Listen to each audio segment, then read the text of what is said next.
স্বামীকে চেনা।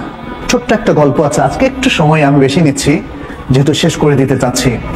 আমি বেশি নেব না, ইনশাল্লাহ আশা করি 5-6 মিনিটের মধ্যে শেষ করব। স্বামীকে চেনা। স্ত্রীদের উচিত হচ্ছে স্বামী কি পছন্দ করেন, যেহেতু স্বামী আপনার প্রিয়জন, আপনি স্বামীকে কাউন্টার পার্ট হিসেবে দেখবেন না। তিনি আপনার প্রতিদ্বন্দ্বী নন। সুখী পরিবারের মধ্যে স্বামী হচ্ছে স্ত্রীর প্রিয়তম ব্যক্তি। অতএব স্বামী কি পছন্দ করেন, স্বামী কি পছন্দ করেন না, এটা স্ত্রীকে জানতে হবে। এখানে ছোট্ট একটা গল্প আপনাদের সামনে বলছি। এই গল্পটা উল্লেখ করেছেন মাযেন আল ফুরাইশ। তিনি বলছেন একজন স্বামী তার বন্ধুকে বলল যে আমি 20 বছর ধরে সংসার করছি, অথচ আমার স্ত্রীর মধ্যে আলহামদুলিল্লাহ এমন কিছু দেখিনি যা আমাকে রাগান্বিত করে। তখন বন্ধু খুব আশ্চর্য হয়ে বলল, কিভাবে এটা সম্ভব, কিভাবে করলে বলো তো দেখি, পুরো ঘটনাটাই আমাকে খুলে বলো। তখন স্বামী বললেন যে আমি যখন বিবাহ করলাম, প্রথম রাতে আমার স্ত্রীর কাছে গেলাম, তার দিকে আমার হাতটা একটু বাড়িয়ে দিলাম, সৌহার্দ্যের হাত, মমতার হাত বাড়িয়ে দিলাম। স্ত্রী আমাকে বলল, একটু ওয়েট করুন প্লিজ, আমি আপনাকে কিছু বলবো হে আবা উমাইয়া। আরবরা আবার আবু উমাইয়া মানে কুনিয়ার ধরে কথা বলে, আমাকে একটু কিছু কথা বলার সুযোগ দিন। বলে বলো। তখন স্ত্রী শুরু করলো যেভাবে, যেমন বললো আলহামদুলিল্লাহ ওয়াসসালাতু ওয়াসসালামু আলা রাসূলিল্লাহ, ছোট্ট খুতবা দিয়ে শুরু করলো।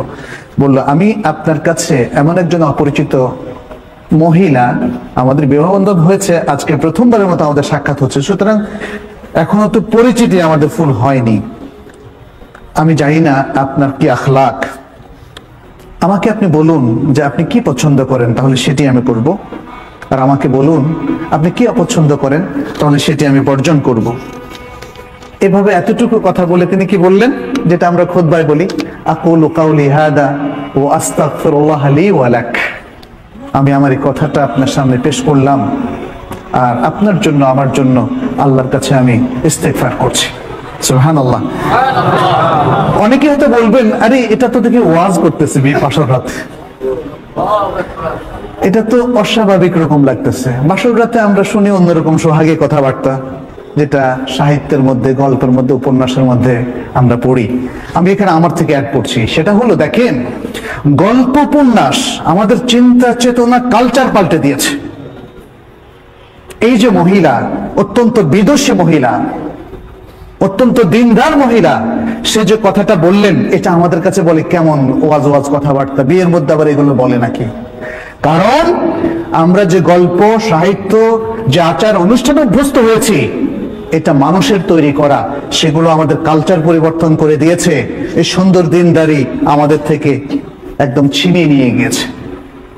মহিলা আজকে এত সুন্দর কথা বললেন। স্ত্রী ওই বন্ধুকে বলছে, আমার স্বামী বললেন, আমার স্ত্রীর কাছে যখন আমি এই কথাটা শুনলাম, ভাবলাম যে আরে এটা তো দেখি অত্যন্ত সুন্দর কথা, তাহলে তো আমাকেও একটা ভাষণ দিতে হবে। তখন তিনি বললেন, কি বললেন? আলহামদুলিল্লাহ ওয়া উসাল্লি আলা নবী ওয়া আলিহি ওয়া সাল্লাম, সকল প্রশংসা আল্লাহর জন্য এবং নবী সাল্লাল্লাহু আলাইহি ওয়াসাল্লামের উপর সালাতু সালাম। তারপর বললেন, ফাইন্নাকা কুলতা কালামান ইন থাবাত্তি আলাইহি ইয়াকুন লাকা হাযুক, তুমি কিছু সুন্দর কথা বলেছো, যদি তুমি এর উপর স্থির থাকো তাহলে এটা তোমার ভাগ্য। ওয়া ইন তাদঈহি ইয়াকুন হুজ্জাতুন আলাইক, আর যদি তুমি এটা দাবি করে থাকো যেটা তুমি পরিপালন করবে না, তাহলে এটা তোমার বিরুদ্ধেই হুজ্জত হিসাবে, দলিল হিসাবে থাকবে।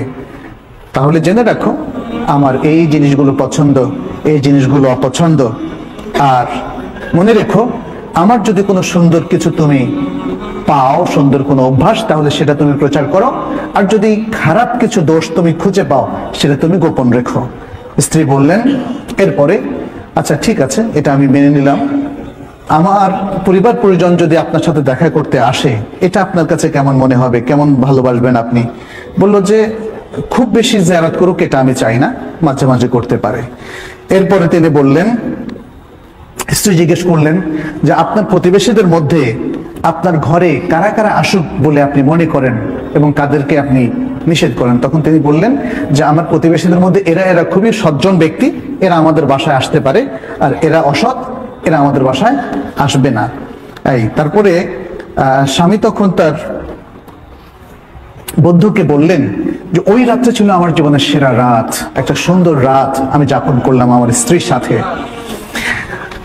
এরপরে আরেকটা ঘটনা তিনি বললেন যে 1 বছরের মাথায় এভাবে চললো, আমি আমার স্ত্রীকে খুব ভালো স্ত্রী হিসেবে পেয়েছি। এবং তারপর আমার শাশুড়ি একদিন 1 বছরের মাথায় আমি এসে দেখলাম আমার বাসায় আসলেন, আমাকে জিজ্ঞেস করলেন যে তোমার স্ত্রীকে তুমি কেমন পেয়েছো? আমি বললাম অত্যন্ত ভালো স্ত্রী হিসাবে আমি পেয়েছি, যিনি আপনার কন্যা। তারপর আমার শাশুড়ি আমাকে বললেন, হে আবু উমাইয়া, কিছু নসিহত করলেন, দেখো ছেলেরা বা পুরুষেরা তাদের ঘরে তাদের প্রিয়তমা স্ত্রীর কাছে কখনোই অকল্যাণকর কিছু পায় না। সুতরাং তুমি তোমার সেই স্ত্রীকে কিছু আদব শেখাও, কিছু শেখাও এবং তাকে তুমি ভদ্র করো, শালীন করো, সুন্দর করো। আচ্ছা, এখানে স্বামী তখন বললেন যে আমি আমার স্ত্রীকে সারা জীবনে 20 বছরের মধ্যে একবারও খারাপ পাইনি, শুধু একবার মানে কখনোই আমাকে তার সাথে খারাপ আচরণ করতে হয়নি, একবার খারাপ আচরণ করেছে এবং তখন আমি ছিলাম জালেম। সুবহানাল্লাহ। এই হচ্ছে আমাদের মেয়েরা, মুসলিম মেয়েরা। কিন্তু আজকাল এই মুসলিম মেয়েদের মধ্যে যে জিনিসটা ঢুকেছে, অপকালচার ঢোকার কারণে আজকে আমাদের মেয়েরা আসলে বিভ্রান্তির পথে হাঁটছে। ফলে